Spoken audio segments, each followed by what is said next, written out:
네, 미국에서는 소비자 물가 지수 발표 이후 급등했다가 반등했다가 어제 지난밤엔 살짝 경계하는 모습 보였습니다. 오늘 양시장은 비슷한 위치에서 어제와 비슷한 지수에서 줄다리기 하는 모습 보이고 있는데요. 그럼 지금부터 코스피 시장 먼저 확인해 보겠습니다. 네, 먼저 코스피 지수입니다. 현재는 0.05% 정도 상승하고 있는데요. 네, 살짝 소폭 하락했습니다. 0.17% 위에서 움직이고 있고요. 3포인트 정도 상승한 2,527포인트에서 거래되고 있습니다. 네, 그럼 장중 흐름 먼저 확인해 보겠습니다. 오전장부터 계속 등락 반복하는 모습 보였는데요. 하지만 올라오면서 저점 꾸준히 상승하면서 만들어졌습니다. 등락폭이 크지는 않습니다. 2,510선까지 내려왔던 지수는 현재까지 2,520선까지 올라왔고요. 어제와 비슷한 위치에서 계속 등락 보이고 있습니다. 다음으로 수급주체별 매매 동향 보겠습니다. 오늘은 개인과 외국인의 쌍끌이 매도가 보이는데요. 개인이 현재까지 1,488억 정도 매도하고 있고요. 외국인이 415억 정도 순매도하고 있습니다. 반대로 기관은 1,664억 정도 순매수하고 있네요. 네, 다음으로 업종별 등락 현황 보겠습니다. 오늘은 오후 들어서 상승하는 업종이 조금 더 많이 보이고 있는데요. 가장 먼저 건설업종이 2.42% 정도 상승하고 있습니다. 다음으로 전기가스 업종 1.97% 정도 상승했고요. 다음으로 기계업종과 종이목재업, 또 철강금속 업종 순으로 상승세 보이고 있습니다. 네, 최근 건설업종 많이 이슈되고 있죠. 최근 폭우 수해복구 관련해서도 이슈가 있었고 또 윤석열 정부의 첫 번째 부동산 대책 발표를 앞두고 건설주들이 수혜받고 있는 모습입니다. 이어서 하락 섹터 보겠습니다. 섬유유복 업종이 가장 먼저 눈에 띄고 있는데요. 섬유유복이 1.02% 정도 하락하고 있고요. 다음으로 통신업종, 또 음식료품과 서비스 업종, 운수창고 순으로 내림세 보이고 있습니다. 오늘 섬유유복 업종에서는 F&F가 1%대 약세 보이면서 업종 하락세 유도하고 있습니다. 서비스 업종에서는 오늘 넷마블이랑 NC소프트가 좀 크게 내리고 있는데요. 넷마블이 2분기 실적 부진에 현재까지 5% 이상 내림세 보이고 있습니다. 이러한 영향으로 현재까지 서비스 업종 하락 유도하고 있고요. 하지만 지금 1% 넘게 하락하고 있는 거는 섬유유복 업종밖에 없기 때문에 조금 더 업종 상황 봐야 될 것 같습니다. 다음으로 시가총액 상위 종목 보겠습니다. 시총 상위 종목들은 오후 들어서 조금 더 많아지고 있는데요. 네, 상승하는 종목이 조금 더 많아지고 있습니다. 가장 먼저 반도체 업종 보겠습니다. 반도체 업종에서는 삼성전자와 SK하이닉스가 강보합 보이고 있는데요. 삼성전자 관련한 이슈에서는 오늘 이재용 부회장이 사면된다고 그렇게 발표가 나오면서 오늘 강보합 보이고 있고요. 이어서 2차전지 종목 보겠습니다. LG에너지솔루션이 가장 크게 내리고 있는데요. 현재까지 2.44% 정도 하락하고 있고요. 46만 500원에 거래되고 있습니다. 또 삼성 SDI가 0.48% 강보합 보이고 있고요. LG화학은 0.61% 정도로 강보합 보이고 있습니다. 또 인터넷주들은 동반 약세 보이고 있습니다. 현재까지 네이버가 0.93% 정도 내림세 보이고 있고요. 카카오도 이어서 1.19% 정도 하락세 보이고 있습니다. 또 바이오주들도 오늘은 약세 보이고 있습니다. 삼성바이오로직스가 지금은 살짝 강보합권에 올라왔는데요. 조금 전까지 계속 약보합에서 보합권 등락 반복하고 있었습니다. 네, 또 셀트리온도 크게 내리고 있는데요. 1.8% 정도 이상 하락하고요. 2.12% 정도 내렸습니다. 네, 다음으로 코스피 시장 특징주 확인하겠습니다. 네, 최근 건설주들 주목받고 있는데요. 올 11월 민살만 사우디 왕세자와의 정상회담 이후 진행될 네옴시티 건설, 그리고 다음 주 발표될 윤석열 정부의 첫 번째 주택 공급 대책, 또 빗물터널 공사까지 건설주들에 대한 모멘텀이 계속 이어지고 있습니다. 윤석열 대통령은 오늘 빗물터널을 비롯한 인프라 확충을 우선적으로 실행하라고 발표했고요. 또 이어서 다음 주 16일 윤석열 정부의 250만 호 플러스 알파 주택 공급 대책 발표를 앞두고 있기 때문에 건설사들에 대한 수요가 기대되고 있습니다. 오늘은 또 관련돼서 건설사업 전문 관리회사인 한미글로벌까지 주목받고 있는데요.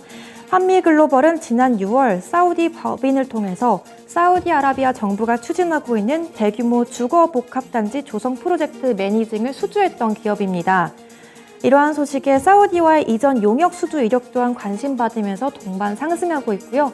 건설주로는 현재까지 DLENC가 4% 이상 상승세 보이고 있고요. 또 삼부토건과 GS건설, 현대건설까지 3% 이상 상승폭 만들고 있습니다. 네, 한미글로벌은 7% 이상 상승했고요. 13,300원에 거래되고 있습니다. 네, 이어서 Y2솔루션 보겠습니다. 인플레이션 감축 법안 관련된 소식인데요. 인플레이션 감축 법안에 전기자동차 충전 인프라에 지급하는 보조금을 최대 10만 달러로 확대하는 법안이 포함됐다는 사실이 다시 한번 주목받고 있습니다. 법안이 통과될 경우에 전기차 충전 인프라 보조금은 3배 이상 늘어나게 될 텐데요. Y솔루션은 전기자동차 급속 충전기에 사용하는 파워 모듈을 생산하는 업체입니다. 전기차 배터리뿐만 아니라 전기차 충전에 대한 보조금 증가에 대한 관련된 이슈까지 집중받으면서 현재까지 14% 이상 오름세 보이고 있습니다. 네, 현재 859원에 거래되고 있습니다. 이어서 코스닥 시장으로 넘어가 보겠습니다. 네, 코스닥은 830선에서 계속 등락 반복하고 있는데요. 현재 0.03% 정도 소폭 하락했습니다. 0.26% 정도 내렸고요. 현재 831포인트에 거래되고 있습니다. 다음 분봉 차트 먼저 보겠습니다. 초반에 830선에서 출발했는데요. 조금씩 하락폭 만들면서 오전 중에 820선까지 내려오기도 했습니다. 하지만 다시 상승폭 계속 이어나가고 있고요. 어제와 비슷한 830선에서 계속 등락 반복하고 있는 모습입니다. 네, 상승폭이 크지는 않지만 조금씩 고점 만들어가고 있고요. 현재 0.1% 이내에서 계속 등락 반복하고 있기 때문에 오후장 끝까지 보셔야 될 것 같습니다. 이어서 수급주체별 매매 동향 보겠습니다. 오늘은 어제와 반대로 개인의 순매수세가 눈에 띄고 있는데요. 현재까지 953억 정도 순매수하고 있고요. 외국인과 기관이 순매도하고 있습니다. 외국인 179억 순매도 중이고요. 기관이 602억 정도 순매도하고 있습니다. 다음 코스닥 시장 시총 상위 종목 보겠습니다. 오늘 코스닥 시장 시가총액 상위 종목에서는 약세 흐름이 뚜렷하게 보이고 있습니다. 네, 가장 먼저 바이오주 보겠는데요. 셀트리온 그룹주들 오늘 다 내리고 있습니다. 셀트리온 헬스케어가 1.65% 정도 하락하고 있고요. 셀트리온 제약도 0.56% 정도 하락하고 있네요. 그리고 HLB도 1.18% 정도 하락하고 있고 알테오젠도 2% 이상 하락하고 있습니다. 이어서 2차 전지 소재주 보겠습니다. 에코프로 그룹주들도 모두 하락하고 있습니다. 에코프로 BM이 2.47% 정도 하락했고요. 11만 8,500원에 거래되고 있습니다. 또 에코프로 역시 3% 이상 크게 내리고 있고요. 반대로 첨보는 현재 1.1% 정도로 상승하고 있습니다. 또 어제 많이 올랐던 몇몇 개인주와 콘텐츠주들 역시 약세 보이고 있습니다. 먼저 카카오게임즈 보실 텐데요. 현재 1.84% 정도 하락하고 있습니다. 58,700원에 거래되고 있고요. 또 펄어비스는 어제에 이어서 더 크게 내리고 있습니다. 4.86% 이상, 현재는 5% 이상까지도 내리고 있네요. 또 위메이드도 3% 이상 하락하고 있는데요. 현재 68,900원에 거래되고 있습니다. 또 콘텐츠주인 스튜디오 드래곤도 약세 보이고 있습니다. 스튜디오 드래곤 1.6% 정도 하락하고 있고요. 반대로 CJENM은 0.98% 정도로 강보합권에 머물고 있습니다. 이어서 코스닥 시장 특징주 보겠습니다. 네, 첫 번째로 무상증자 관련주 소식인데요. 최근 무상증자를 공시했던 CBI가 권리락인 오늘 상한가를 기록했습니다. CBI는 지난 29일 1대3 무상증자를 공시했고요. 기준가 505원에 조정한다고 밝혔습니다. 무상증자 권리락의 주가가 낮아지기 때문에 이러한 권리락 소식에 저가 매수세가 유입되고 있는데요. 현재 CBI가 상한가 기록했고요. 네, 며칠 전에 G2파워도 권리락이었습니다. 하지만 이어서 그 이후까지도 계속 상승 탄력 이어가고 있고요. 현재까지도 29% 이상 상승했습니다. 또 신진 SM도 현재까지 25% 정도 상승하고 있는데요. 네, 지난 8일 무상증자 권리락이었습니다. 8일 당일에는 큰 폭으로 상승하진 않았는데요. 그 이후 4거래일째인 오늘 다시 탄력받으면서 상승 보이고 있습니다. 네, 다음으로 5G 장비주 소식입니다. 삼성전자가 미국에서 B2B 전문 네트워크 사업자인 카지트로부터 5G 수주를 획득했다는 소식이 전해졌습니다. 네, 세계 최대인 북미 시장에서 이렇게 큰 계약 수주에 따라서 관심이 집중되고 있는데요. 관련돼서 FR텍입니다. FR텍은 KT와 5G 이동통신 광중계기를 세계 최초로 개발한 업체인데요. 현재는 국내는 물론 미국과 일본 등 5G 시장에서 돌파구를 마련하고 있습니다.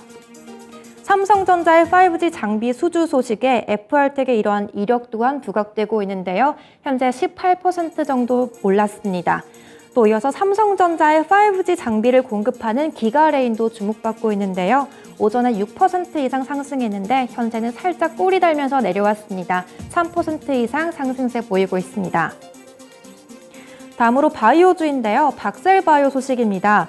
박셀바이오가 진행성 간암을 대상으로 하는 항암 면역세포 치료제 예비 연구 결과를 발표한다고 밝혔습니다. 이 치료제는 본인 면역세포를 이용하는 자가유래 방식의 항암 면역세포 치료제인데요. 이번에 대한종양내과학회와 국제학술대회, 이러한 두 개의 국제학술대회에서 발표할 예정입니다. 50개국 이상에서 관련된 석학들이 참석하는 학술 행사에서 임상 결과를 발표한다는 소식에 주목받고 있고요.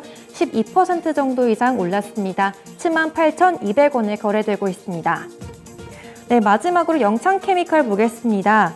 영창케미칼이 국내 기업 최초로 극자외선 반도체 노광 공정용 린스 개발을 앞두고 있다는 소식에 상승하고 있습니다. 연내 시제품 공정 테스트를 완료하고 본격적인 상업 생산을 개시하고 또 글로벌 시장까지 개척할 것이라고 밝혔는데요. 국내 기업 최초로 이러한 개발을 앞두고 있다는 소식에 상승하고 있습니다. 현재까지 9.75% 정도 상승했고요. 15,200원에 거래되고 있습니다. 네, 지금까지 2시 시황 전해드렸습니다.